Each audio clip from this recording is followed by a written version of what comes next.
고수라면 나도 고수? 빵빵 퇴근길 발언때 기사님. 안녕하세요. 택시기사 김석현입니다. 저도 지금 애가 중학생이거든요. 학교를 다 다니고 있는데 초등학생. 걱정되죠. 보호하는 차원에서 어딘가 모르게 카메라가 있다 그러면은 행동이 제한될 거 아니에요. 그러니까 학교 안에 있으면은 또 당연히 또 그게 더 제한이 되겠죠. 교실이나 이런 데는 아닌 것 같고, 교실 안은 어떻게 보면 애들이 생활하는 공간인데 그 안에 CCTV를 달아놓고선 보고 있다 그러고 생각을 한다 그러면은 행동이라는 거 다 제한될 거 아니에요. 편하게 생활을 못 한다는 거예요. 사각지대, 외진대 이런 데에다가 카메라를 달아놓는다는 거는 괜찮을 것 같아요. 그 복도 같은데, 운동장 같은데, 안 그러면은 이제 외진데, 학교도 건물 있으면 건물 뒤쪽으로는 외지잖아요. 그런 데다가 CCTV를 달아놓으면은 또 학생들 뭐 가서 이제 폭력도 있고 그러니까 카메라가 있으면은 어떻게나 모르게 이제 의식을 하게 되니까 그런 걸 좀 피할 수 있지 않나. 네, 뉴스 정면 승부 3라운드입니다. 오늘 기사님 발언 때는요, 학교 내 CCTV 폭력 예방인가 인권 책임인가에 대해서 김석현 택시 기사님의 의견을 들어봤습니다. 감사합니다.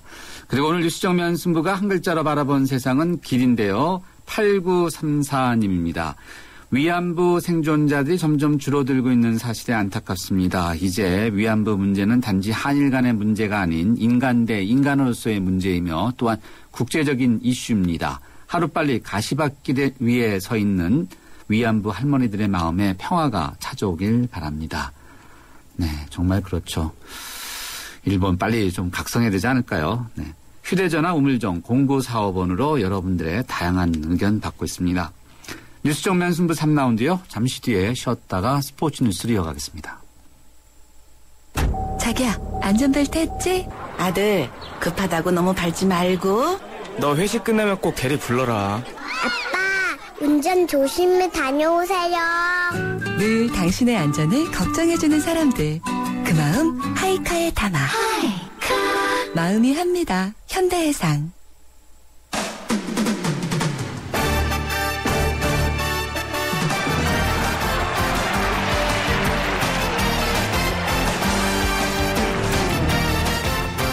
네, 스포츠 소식 알아보겠습니다. 스포츠 경향의 김은진 기자 연결돼 있습니다. 김 기자 안녕하세요. 네, 안녕하세요. 네, 박주성 선수 소식부터 좀 들어보죠. 하루 만에 네, 경기가 아주 평이 나빴어요.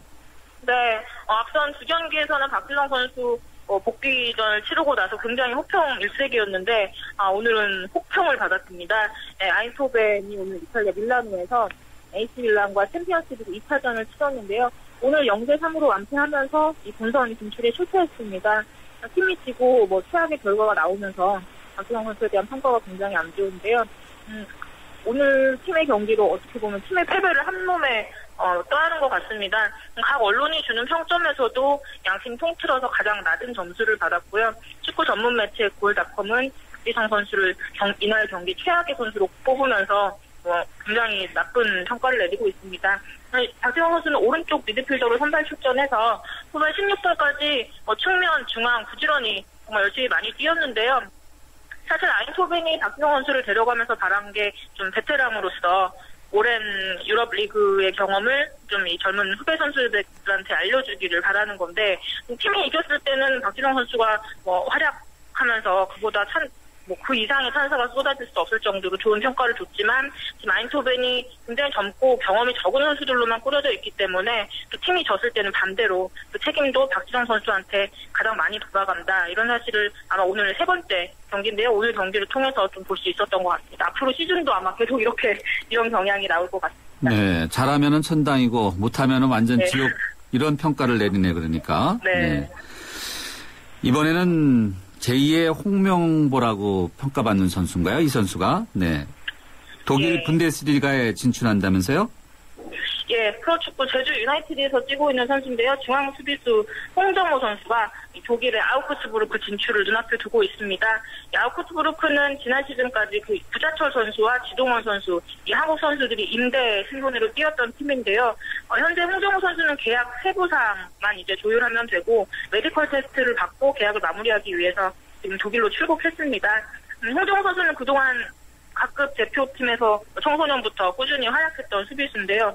홍명보 감독한테는 특히 꾸준히 부름을 받아서 홍명보의 아이들 중 한 명입니다. 이번에 독일 진출과 관련해서 수비수라는 점에서 좀 주목을 받고 있는데요. 그동안 해외리그에 진출한 우리 선수들은 거의 공격수였습니다. 이 유럽 선수들보다는 신체 조건에서 확연히 밀리기 때문에 이 몸싸움이 심한 수비수 딸에는 좀 아시아 선수들을 영입하지 않는 경향이 있는데요.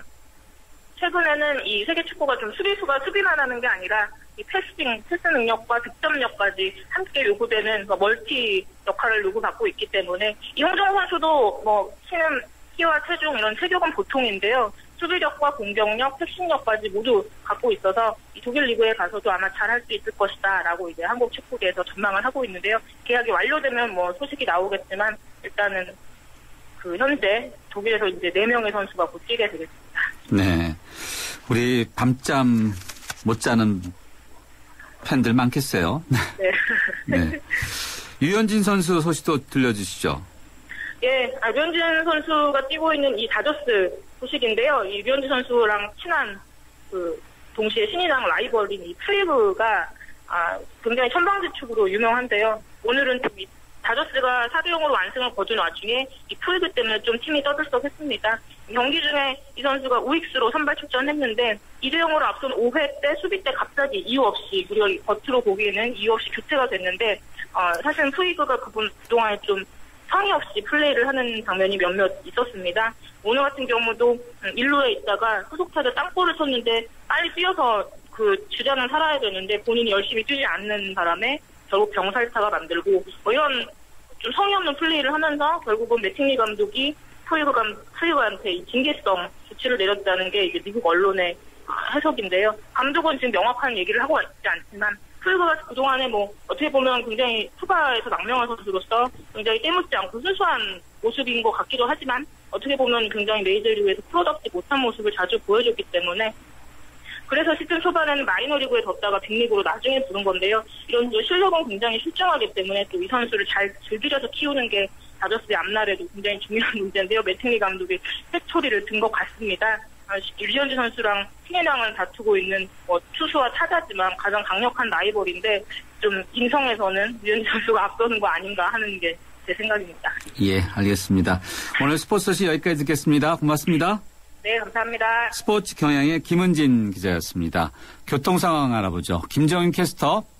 네, 보다 정확한 교통정보를 알려주는 뉴스 정면승부 교통정보입니다. 자동차 전용도로 어제에 비해서는 비교적 여유가 있는 편입니다. 그래도 밀리는 곳 찾아본다면 강변북로 일산 쪽으로 한강대교부터 난지나들목까지 여의도권에서 통과하기가 힘겨운데요. 올림픽대로 공항 쪽으로는 한남대교에서 한강대교, 다시 여의교 부근, 또 가양대교 부근 일대로 구간 밀립니다. 반대편 하남 쪽으로는 노량진 수산시장부터 동작대교, 동호대교부터 영동대교까지만 짧게 밀리고요. 강변북로 구리 쪽으로도 서강대교부터 동호대교 쪽으로 시속 30-40km 안팎으로 이동합니다.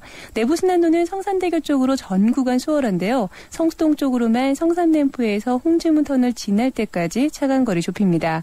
강남 안쪽에도 교통량이 조금 늘어났습니다. 강남대로 신사역에서 논현역 쪽으로 신호 대기시간 조금 길게 받고요. 테헤란로는 설릉역에서 삼성역 쪽으로, 반대편으로 포스코 사거리에서 강남역 쪽으로 각각 속도가 떨어집니다. 언주로의 경우는 내곡나들목 부근 소통 상황은 좋은 편인데 영동 3교에서 매봉터널 쪽으로 도심 쪽으로 구간 정체를 보이고요. 나란히 가는 분당 수서로는 도심 쪽으로, 복정부터 탄천 쪽으로 정체 서행입니다. 보다 정확한 교통정보를 알려주는 뉴스 정면승부 교통정보였습니다.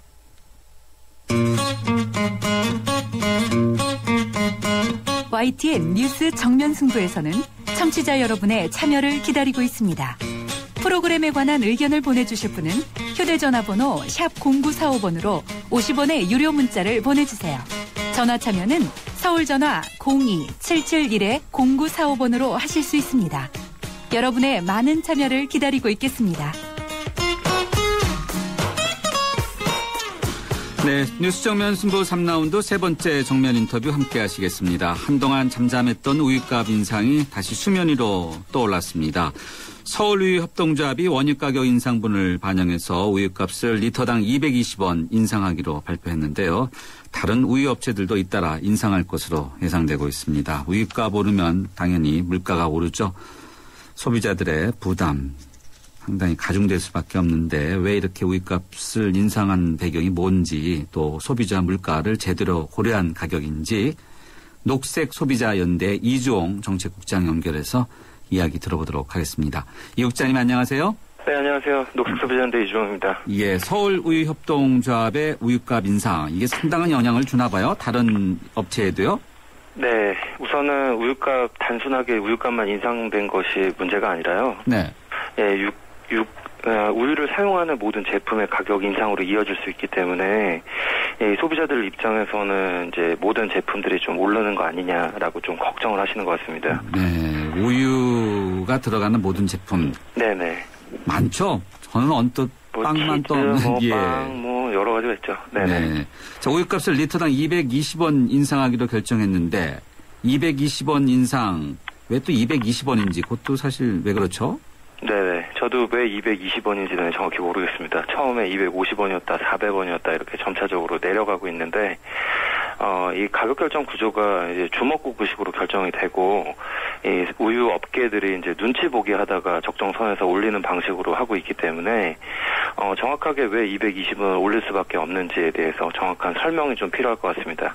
이 소비자분들 입장에서는 이 우유 가격이 원가가 지금 106원이 올랐는데 왜 220원이 올라야 되는지 좀 납득하기 어려운 부분이 있기 때문에 이런 부분에 대한 정확한 설명이 필요할 것 같습니다. 업체 측에서는 원유 가격 연동제에 따라 우유 출고가 인상을 이렇게 했다. 네네. 이런 이야기를 하는데 이 원유 네네. 가격 연동제라는 게 뭡니까?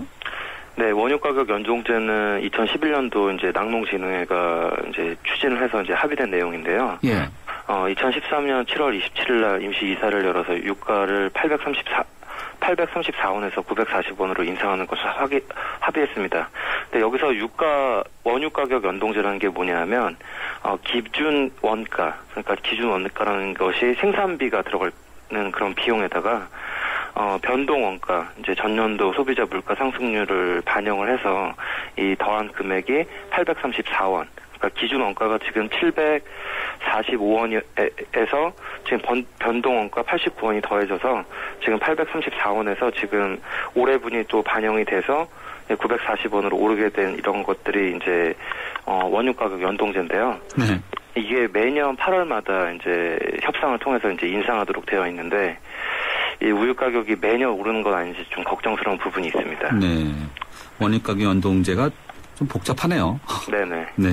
원래 우유 원가는 얼마 정도 됩니까? 지금 원가는 지금 940원인데요. 네. 소비자분들은 2,500원이 넘는 금액에 지금 구입을 하고 있습니다. 네. 이 낙농업체 입장에서는 불가피하다라고 이렇게 당연히 설명을 할 것 같은데요. 네네. 뭐 낙농업체에서 유가가 뭐 인상된 게 어쩔 수 없다는 것이 아니라요. 유제품 업체인 이제 서울이라든가 이제 남해안 메일 유업들이 왜 그 114원이라는 추가 마진을 가져갔는지에 대한 설명이 없기 때문에 원유 가격 연동제가 가격을 인상하는 그 빌미만을 제공한 게 아닌지 이 당초의 취지와 조금 어긋나는 건 아닌지 조금 우려스러운 점이 있는 겁니다. 가격 인상과 네네. 관련해서 항상 나오는 것들이 담합 이야기 있지 않습니까? 네, 맞습니다. 네네. 이번에도 그런 이야기가 나오고 있습니까? 우선은 원유 가격이 이 원가가 지금 106원 올랐는데 이제 가격은 거의 동일하게 220원을 올린다는 얘기가 있고 그러면 220원이라는 것들이 이 사업자마다 이제 담합을 한 건 아닌지 좀 우려스러운 점이 있습니다. 왜냐하면 시장에서 가격에 그런 여러 가지 차이를 두고 품질에 대한 차이를 두고 이 경쟁에 의해서 이제 시장 경제가 이제 활성화되는 경쟁이 활성화돼서 가격이 낮아지는 그런 점들이 있는데 이 카르텔이 발생이 되면 이런 이런 담합 구조가 형성이 되면 이런 과점 시장에서는 소비자들이 이런 피해들을 안고 갈 수밖에 없기 때문에 이런 부분에 대해서 공정거래위원회가 이 조사를 좀 해야 되지 않나라는 좀 생각이 듭니다. 네.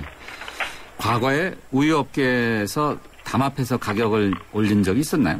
네, 2010년도 12월에 공정거래위원회가 우유 가격 인상 논란이 이제 공동행위로 밝혀졌다 해서 12개 업체에 118억을 이제 과징금을 부과했습니다. 이 당시에도 서울이라든가 남양우유, 매일유업, 이제 비락우유가 이제 담합을 했던 건인데요. 이제 유사한 사례로 좀 본다면 치즈업계에서도 2011년도에 이 담합을 해서 100억 정도의 공정거래위원회에서 과징금을 받은 사례가 있습니다. 네, 업계끼리는 서로 이야기가 잘 통하나 보네요. 경쟁사라도 가격 만나서 인상이면요. 그런 담합만 얘기하는 건 아닌지 좀 걱정스럽네요. 네. 네, 공정거래위원회가 이번에도 조사할 가능성이 높겠네, 그럼요. 네, 좀 조사가 필요하다고 봅니다. 소비자단체에서. 예. 네. 사실 우유를 안 먹을 수도 없고, 네. 제일 큰 걱정이 아니겠습니까? 요구르트, 치즈 관련 앞서 설명해 주신 각종 네네. 제품들의 이제 가격이 오르지 않을까라고 걱정되는데, 일단 거의 오른다고 보면 확실합니까? 저는 명약 완화하다고 생각이 드는데요. 이런 빌미가 생기면 거의 대부분이 가격을 올렸는데, 제가 좀 사업자에게 조금 실망스러운 부분은 가격 인하 요인이 발생되면 가격이 내려가지 않고 인상 요인이 발생됐을 때는 어김없이 가격을 올리는 그런 행태를 보여왔기 때문에 이번에도 거의 100%에 가깝게 유제품을 사용하는 요구르트, 치즈 등의 이런 제품에 대해서 가격이 오르지 않을까 그렇게 생각하고 있습니다. 예, 가격을 내렸다는 거는 별로 본 적이 없어요. 그러니까요. 저도 좀 그런 뉴스 좀 보고 싶습니다. 우유만이 네네. 아니라. 네. 자, 그러면은 어떻게 대응하십니까? 소비자연대 쪽에서는요? 저희는 먼저 이제 서울이라든가 하나로마트가 220원 가격 협의한 부분에 있어서 이런 부분이 제조업체라든가 최종 소비자들 이제 모두에게 이제 부담이 될 수밖에 없고 이런 가격 부담에다 전가가 소비자에게 되고 있기 때문에 이런 부분에 대해서 가능하다면 불매 운동까지 와 더불어서 공정에 고발할 거와 더불어서 이 소비자 단체가 할 수 있는 모든 행동을 취해야 되지 않을까라는 좀 생각이 들고요. 네.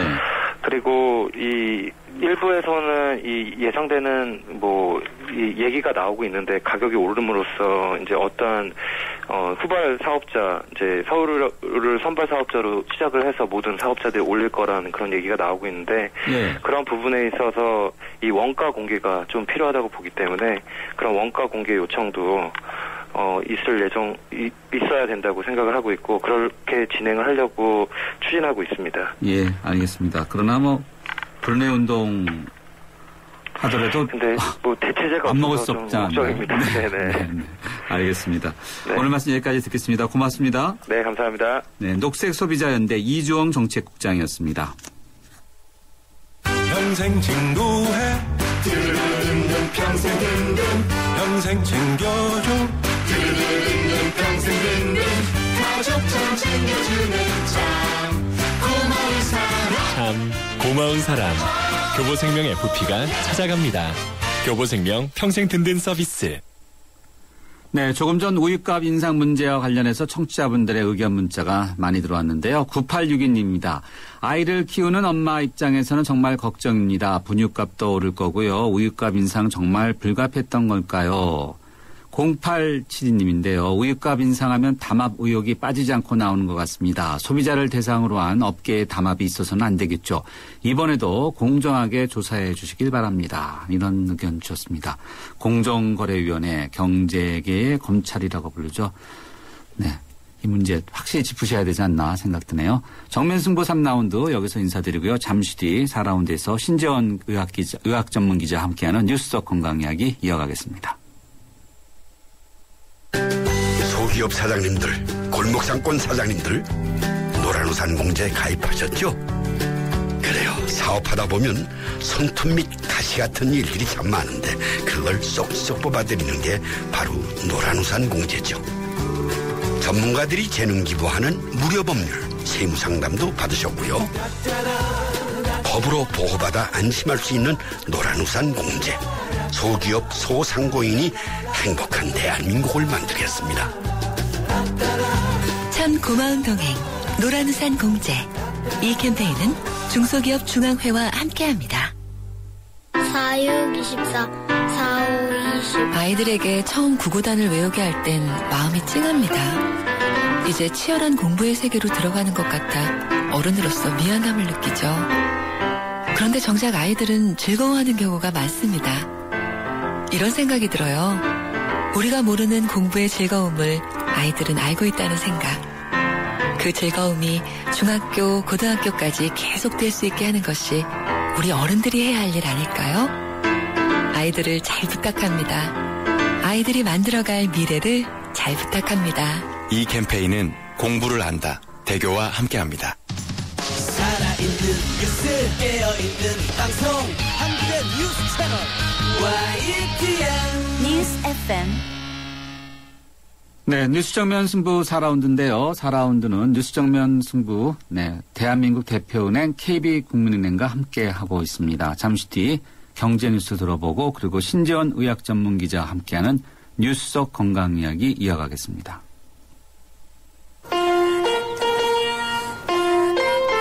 우리 딸은 누구랑 결혼할까? 엄마가 골라줘. 왜? 엄마가 아빠 잘 골랐잖아. 우리 딸 결혼할 때 난 몇 살이지? 인생의 무게가 느껴질 때 동바제 프로밀라이프. 왜 그랬어요?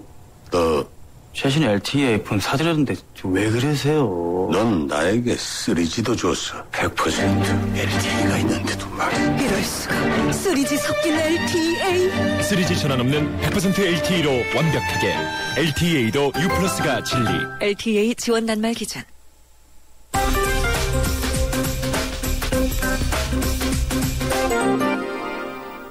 네, 주요 경제 뉴스 살펴보겠습니다. 머니투데이의 김태응 기자 연결돼 있습니다. 김 기자 안녕하세요. 네, 안녕하세요. 국세청이 쇄신책으로 대기업 임직원들을 만나지 말라 이런 내용들을 내놨나 보죠? 네, 그렇습니다. 최근에 CJ그룹 관련 비리로 정금표 전 국세청장 등을 비롯해서 간부들이 구속 기소되는 일이 있었습니다. 국세청은 이런 일을 재발을 방지하기 위해서 쇄신책을 내놨는데요. 우선 본청과 지방청 국장급 이상 간부들은 100대 기업과 지주회사의 임직원, 또 세무대리인들과 식사와 골프 포함한 모든 사적 만남을 금지했습니다. 사무실 등 업무 장소와 동창회 등 사회 통념상 이해될 수 있는 범위 안에서만 만나도록 했습니다. 또 고위공직자 감찰반을 설치하고 정기조사 대상 대기업들의 세무조사 결과는 본청 감사관실이 모두 정밀 검증하기로 했습니다. 검찰 고발 여부를 결정하는 조세범칙조사심의위원회 위원 명단도 공개하기로 했습니다. 네, 쇄신책을 내놓긴 했는데 이 가까운 사이에 있는 분들은 또 어떻게 하나요? 네. 이번에는 박근혜 대통령의 경제 관련 행보 한번 좀 짚어보죠. 어제는 10대 기업 총수를 만났는데 오늘은 또 중견기업연합회 회장단 등을 이렇게 기업인들을 이렇게 잇따라 만나고 있다고요? 네, 박근혜 대통령이 올해 후반기 국정 운영의 최우선 과제로 경제 활성화와 일자리 창출을 내세우고 있습니다. 이에 따라서 경제 현장의 기업인들을 독려하는 자리를 잇따라 마련했습니다. 오늘 점심때는 중견기업연합회 강호갑 회장 등 중견기업 회장단 30명을 만났습니다. 중소기업이 중견기업으로 성장하는 데 애로사항과 정부 지원 방안에 대한 건의사항을 청취했고 창조경제 실현을 위한 중견기업 역할에 대해서도 논의를 했습니다. 어제는 10대 기업 총수를 초청해서 대기업들의 건의사항을 청취했습니다. 이건희 삼성회장, 구본무 LG그룹 회장 등이 참석해서 해외시장 진출과 투자 활성화를 위한 정부 지원을 요청했습니다. 박 대통령은 특히 최근 경제민주화 법안이 경제에 찬물을 끼얹으면 문제가 심각하다면서 규제를 위한 규제는 하지 않겠다고 약속을 했습니다. 다음은 취업 문제 좀 들어보죠. 올해 대졸자의 평균 취업률이 나왔다고요? 어떻게 나왔습니까? 네, 지난해 8월과 올해 2월 졸업한 졸업자 55만 명의 취업률을 조사했더니 작년에 비해서 0.2%포인트 하락한 59.3%를 기록을 했습니다. 대학 종류별로는 기능대학의 취업률이 85%로 가장 높았고 교육대학이 72%를 기록했습니다. 또 일반대학원과 산업대학, 전문대학이 순서대로 이 취업률이 높은 것으로 나타났습니다. 지역별로 보면 자동차 조선업종 기업체가 많은 울산이 가장 높았고 서울은 60% 정도로 전국 평균을 조금 밑돌았습니다.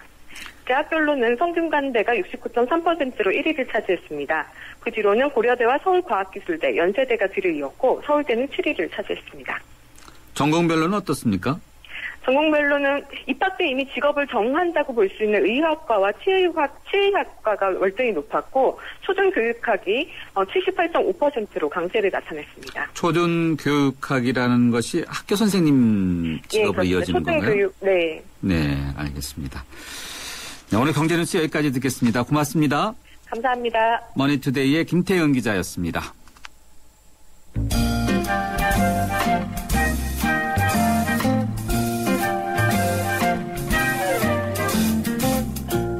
건강한 세상을 위하여 뉴스 속 건강 이야기.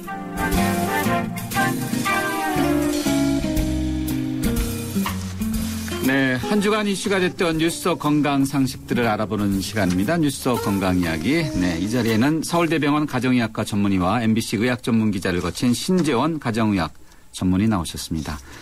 신 기자님, 안녕하세요. 네, 안녕하세요. 예. 얼굴이 좋으신 것 같아요. 담배를 안 피셔서 그렇죠? 네. 네. 담배 이야기 해볼까요? 네. 저희 회사에서는 당연히 밖에서 담배를 피게 돼 있는데. 네. 회사 이렇게 입구 뒤쪽에 보면은 이제 항상 이 흡연자들이 몰려 있어요. 몰려 있는데 자꾸 이제 흡연자들끼리만 모이는 공간이 돼서 되니까 그 주변에 있는 가게라든지 이쪽에서는 또 굉장히 그 컴플레인이 많아요. 네. 냄새 난다고 그러고 막. 최근에 그 어떤 그런 뭐 간접 흡연이나 이런 거에 대한 폐해가 많이 알려지면서 이제 그런 흡연을 하지 않는 분들의 어떤 권리가 이렇게 높아지고 있는 그런 상황이라고 할 수 있습니다. 그렇죠. 예. 흡연자 암 걸릴 확률 높다 이 얘기 많이 들었는데 또 최신 연구 결과가 나왔나 봐요. 사실은 뭐 높다 그렇게 얘기는 했지만 사실 대부분이 다 외국의 자료였거든요. 네. 아, 그래요? 네네. 그렇죠. 그러니까 그런 연구들을 주로 이제 그런 서양에서 많이 했습니다.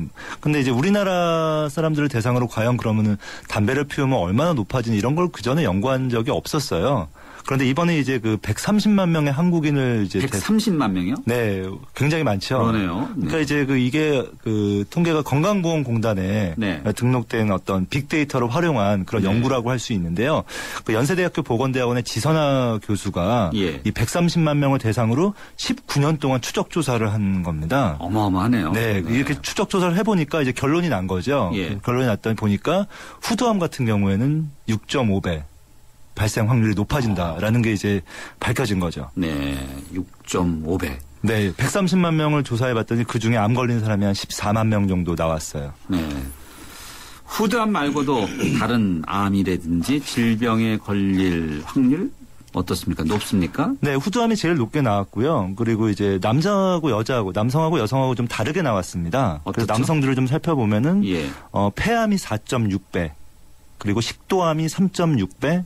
그 다음에, 우리가 암은 아니지만 허혈성 심질환이라 그래서 뭐 협심증이나 심근경색 확률이 2.2배 높아지는 것으로 되어 있고요. 뇌졸중도 1.8배 높은 것으로 되어 있습니다. 그리고 여성 같은 경우에는 후두암이 역시 5.5배로 제일 높았고요. 췌장암이 3.6배, 결장암이 2.9배, 방광암이 2.1배, 폐암은 2.0배였습니다.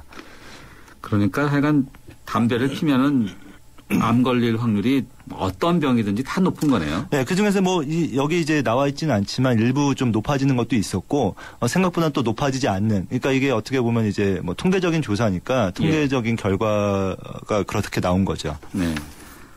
그러면 반대로 금연을 하면은 암 발생률, 다른 질병에 걸릴 확률을 좀 줄어든다 이렇게 보면 되겠죠. 네, 그 부분도 사실 연구를 했습니다. 그래서 금연을 하면은 실제로 암이나 뭐 심내혈관 질환, 뭐 방금 말씀드린 허혈성 심질환이나 뭐 그런 뇌졸중의 발병 확률을 크게 낮출 수 있는 것으로 나타났는데요. 남성 흡연자 한 15만 명 정도를 이제 그 추적 조사했어요. 1992년부터 2000년까지 8년 동안 관찰해 보니까 6년 이상 금연을 하면은 계속 흡연한 사람보다 폐암 발생률이 절반 정도로 떨어졌습니다. 절반 정도래요. 네, 그러니까 이제 완전히 없어지는 건 아니지만 그래도 계속 담배를 피우는 것보다는 훨씬 낮아진다는 것을 알 수가 있었죠. 건강보험공단은 돈을 이제 관리하면서 돈이 나가지 않습니까? 네네. 질병에 걸린 분들을 위해서 그러면 이런 연구 결과가 나왔으면은 어떻게 해야 될까요? 네. 담배를 못 피게 해야 될 텐데. 그래서 사실은 이제 이 공식적인 연구 결과가 최초로 나온 거거든요. 그래서 이 연구 결과에 의해서 지금 한창 논란이 되고 뜨겁게 이제 수면 위로 떠오른 쟁점이 있습니다. 그게 뭐냐면은 건강보험공단이 이제 담배 회사를 상대로 소송을 할 것이다. 라는 직접이요? 그렇죠. 그래서 이게 소송 뭐 가액만 뭐 지금 뭐 이게 여기 연구 결과에 보면은 2011년 기준으로 예. 담배 때문에 불필요하게 쓰이는 어떤 그 건강보험 지출이 네. 1조 7천억이라고 나왔거든요. 네, 1조 7천억이요. 네, 그래서 이게 어떻게 보면은 이제 소송이 이렇게 되면 일종의 구상권을 행사하는 거잖아요. 네, 네. 구상권을 행사하는 건데 구상권이라는 건 어떻게 보면 이제 피해를 입은 쪽이 피해 원인이 되는 쪽에 이제 청구를 하는 거죠. 근데 국민건강보험법 58조를 보면요. 공단은 제3자의 행위로 사유가 생겨서 보험급여를 한 경우 그 3자에게 손해배상을 청구할 권리를 얻는다. 이렇게 되어 있습니다. 아, 그래요? 네. 그래서 이 흡연의 피해를 구체적으로 입증하는 이 연구 결과가 나왔기 때문에 이 건강보험공단이 구상권에 의해서 청구하지 않는다, 가만히 있는다 그러면 이것도 약간 문제가 있다. 모양새가 좀 이상하게 되면서 네. 뭔가 좀 의무를 저버린 거 아니냐 이런 지적이 좀 예. 나올 수가 있는 그런 상황이 된 거죠. 국민건강보험공단은 결국 많은 국민들이 내는 보험료 아니겠습니까? 네. 보험료니까 사실상 혈세라고 볼 수도 있는데 건강보험공단이 늘 재정이 부족해갖고 적자라고 하니까 이렇게 흡연으로 인한 진료비 앞서 설명해 주신 1조 7천억 원이라고 하면 이건 다시 되돌려 받아야 되겠다는 생각을 하겠네요, 당연히. 그리고 이제 그 손해배상 청구 시효가 10년으로 돼 있거든요. 예. 그러니까 1조 7천억 그냥 산술적인 계산으로 1조 7천억 곱하기 10년 하면 17조 원짜리 소송이 되는 거죠. 그렇겠네요, 또. 네. 예, 어마어마하네요, 소송. 네. 네. 그래서 뭐 사실 어떻게 보면 그리고 이 담배 한갑에 보면 담배에 보면은 국민 증진 부담금이라는 게 있어요. 뭘 또 그러니까 이제 한갑당 한 354원 정도가 붙어 있는 건데 네네. 이게 일종의 그냥 간접세 비슷한 겁니다. 네. 근데 사실은 이게 어떻게 보면은 흡연자들 어떤 금연이나 이런 거에서 많이 쓰여야 되는데 예. 그게 쓰이지 않고 많이 쓰이지 않고 있거든요. 아, 그래요? 그러니까 네. 이 부분이 어떻게 보면 이제 흡연자들도 할 말이 있는 거죠. 이만큼 네. 우리가 어떤 그 기여를 했는데 우리한테 예. 해준 게 뭐냐 네. 이렇게 좀 얘기를 할 수가 있는 겁니다. 그래서 사실은 보면은 해외에서는 이런 선례들이 많이 있어요. 담배 소송이요? 네, 그렇죠. 미국에서는 이제 아주 한 20년 전인 그 1994년에 예. 그 거의 모든 그 주 정부에서 담배 회사를 상대로 소송을 벌여서 예. 거의 한 200조 원, 2천억 달러. 승소했나요? 그렇죠. 승소를 했다고요? 네, 승소를 해서 담배 회사가 한 25년 동안 한 200조 원 정도를 이제 배상하기로 한 판결이 있었고요. 그리고 캐나다에서도 한 500억 달러짜리 그 담배 소송에서 그 담배 회사가 패소를 한 그런 경력이 있습니다. 우리나라에서는 사실 어떻게 그동안 보면은 개인들이 개인적으로 그 담배 회사에 소송을 낸 경우는 있었거든요. 네. 그런데 계속 패소를 했었어요. 예. 어떤 근거가 명확하지 않다는 어떤 이유로. 예. 그러니까 하지만 이번에 그 나온 결과가 굉장히 구체적이고 데이터가 네.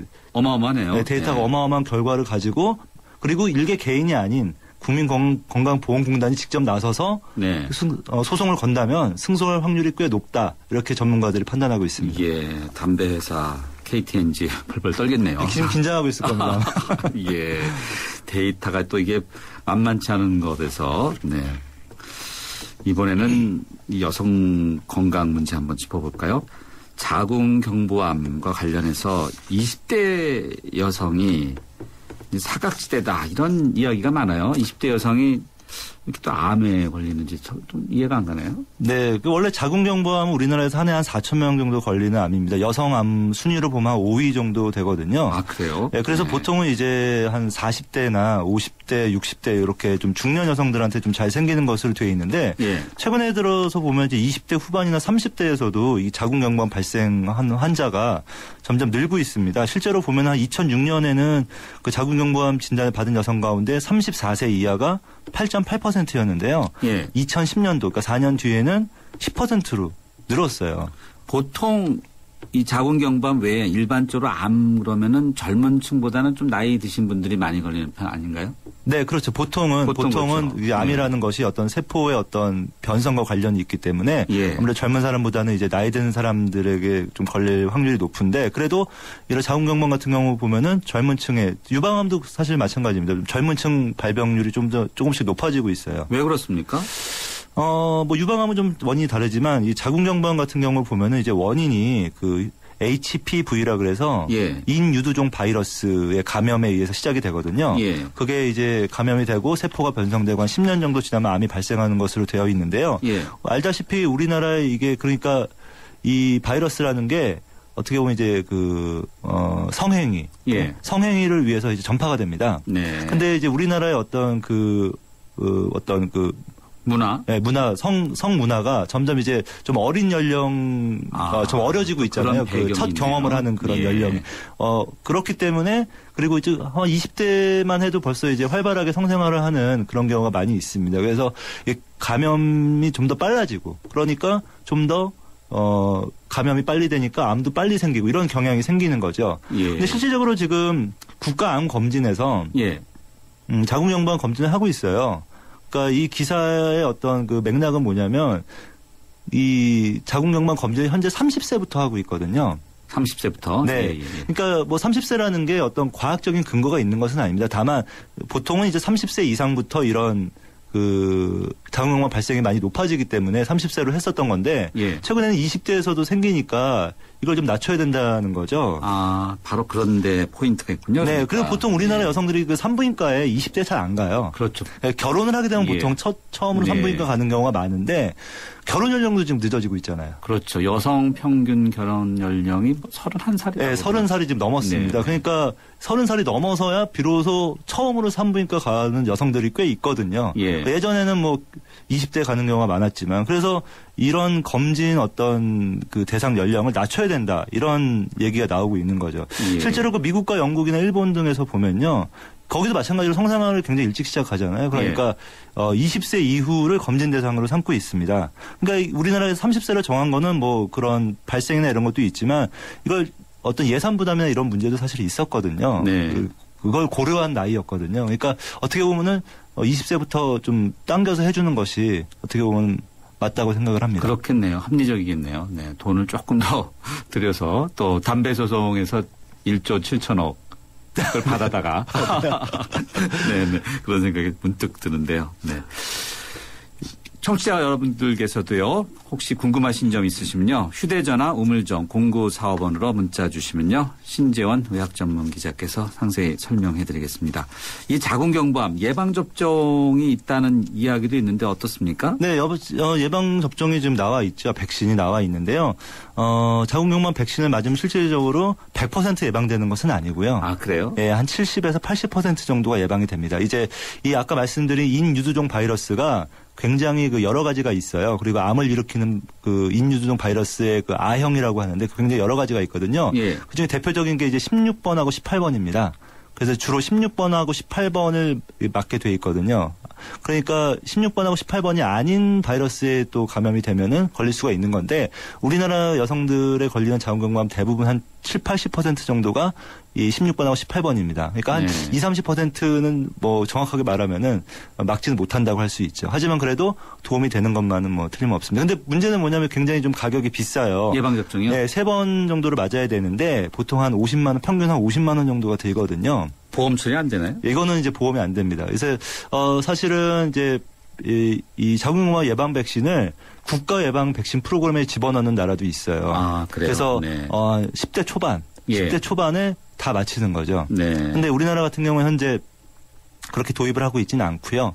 그리고 최근에 이제 뭐 이런 백신, 이 자궁경부암 백신과 관련해서 어떤 백신 어떤 위험성이나 이런 것들도 조금씩 이제 부각되고 있는 상황이라서 뭐 무조건 맞아라 이렇게는 저도 이제 권하지는 않습니다. 뭐 가능하면은 뭐 가족력이 있거나 뭔가 좀 의심스러운 상황이 있을 때는 저도 뭐 주변 사람들한테 뭐 맞아도 괜찮다라고 얘기해주고 있는 정도죠. 네. 안 맞는 것보다 맞는 게 낫죠. 네, 그렇게 생각합니다. 저는. 알겠습니다. 예.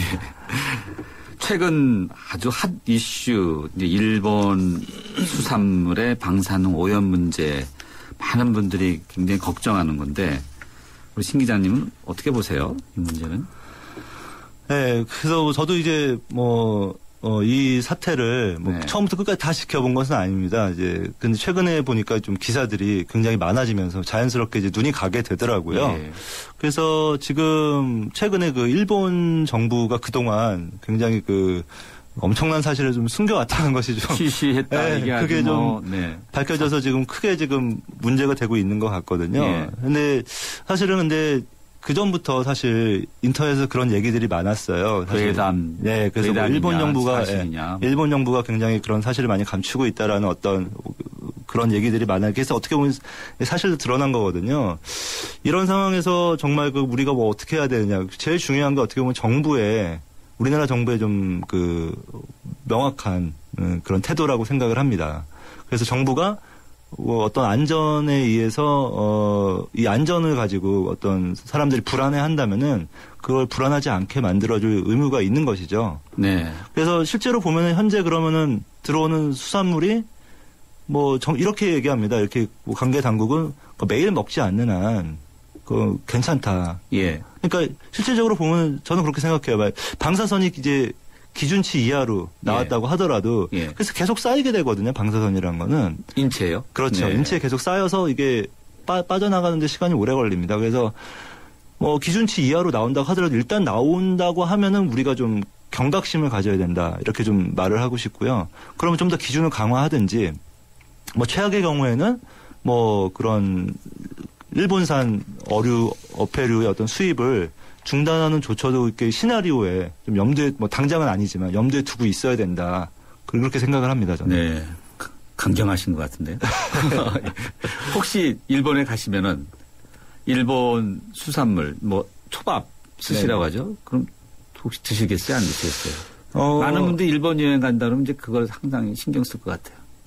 사실 일본 정부에서도 지금 방사선 검사를 하고 있어요. 방사능 검사. 세슘이 얼마나 드러낼 검사를 하고 있는데 또 최근에 보니까 이런 기사가 SBS에서 보도를 했는데 보니까 일본에서는 불검출이라고 나왔는데 우리나라에서 다시 검사를 해보니까 검출된 거예요. 그것도 뭐죠? 예, 그런 게 나왔어요. 그러니까 이게 뭐냐면 일본이 이게 괜찮다고 하는 거를 과연 어디까지 믿어야 되느냐. 어떻게 보면 신뢰의 문제잖아요. 거짓말이라는 게 한 번 하게 되면 이제 신뢰가 떨어지니까. 그러니까 저 같으면 지금 일본 여행은 가능하면 좀 안 가고 만약 간다고 하더라도 굳이 수산물을 먹지는 않을 것 같습니다. 아, 그래요? 네. 저는 최근에 가서 많이 먹고 왔는데. 그러니까 그게 이제 그렇죠. 그러니까 허용 기준치 이하라면은 한 번 먹는 거로는 괜찮은데 그걸 이제 계속 먹으면 문제가 되는 거겠죠. 네. 이 수산물만이 문제가 아니라 아주 전방위적으로 일본산 맥주 기타 이런 것도 써도 되냐 아는 분들이 겁을 내는데요. 그래서 보면은 화장품도 있고 여러 가지가 공산품들이 또 여러 가지가 있잖아요. 그래서 그런 것들은 사실 예전에 광우병 때도 비슷한 얘기가 나왔어요. 생리대 얘기도 나왔고 하지 않았습니까? 최근에 보면 일본 기저귀가 원래 굉장히 인기예요. 근데 엄마들이 이제 일본 기저귀를 안 산다고 합니다. 이 문제 때문에. 국내 업체들이 좋아하겠네요. 네. 근데 보면은 이게 사실 공산품이 들어가는 것까지 어떻게 측정하거나 이럴 방법은 없어요. 그렇기 때문에 이게 어떻게 보면은 판단할 수 있는 그 근거가 없는 거죠. 그래서 제 생각에는 그 공산품 같은 경우에는 크게 해가 되지 않을 것 같은 생각은 드는데 그렇다고 해서 그걸 안 쓰는 분들이 너무 이상하다 이렇게 얘기할 수는 없는 것 같습니다. 예, 알겠습니다. 오늘 말씀 여기까지 듣도록 하겠습니다. 감사합니다. 네. 대한민국 성공사업 파트너 뉴타마스 뉴라보 그들이 돌아왔다. 지난 23년간 큰 사랑을 받은 다마스와 라보 8월 다마스 구매 시 특별 할인 및 최대 3.8% 저리 할부 기존 쉐보레 고객이 구매 시 특별 지원 다마스 라보 해펜딩 페스티벌 자세한 내용은 홈페이지 참조 8월 31일까지 연아가 알려주는 좋은 물의 조건 물 드실 땐 꼭 수원지를 확인하세요. 저는 지하 180m 천연 안만수와 드넓은 구규림이 있는 해발 680m 강원도 평창을 꼭 확인해요. 깨끗해. 강원 평창수 평창 동계올림픽 공식 먹는 샘물. 네, 정면승부 저희가 준비한 라운드는 여기까지입니다. 프로듀서 이은지, 기술감독의 허중현, 김동철, 작가 정선임, 정은지, 진행의 김상호였습니다. 고맙습니다.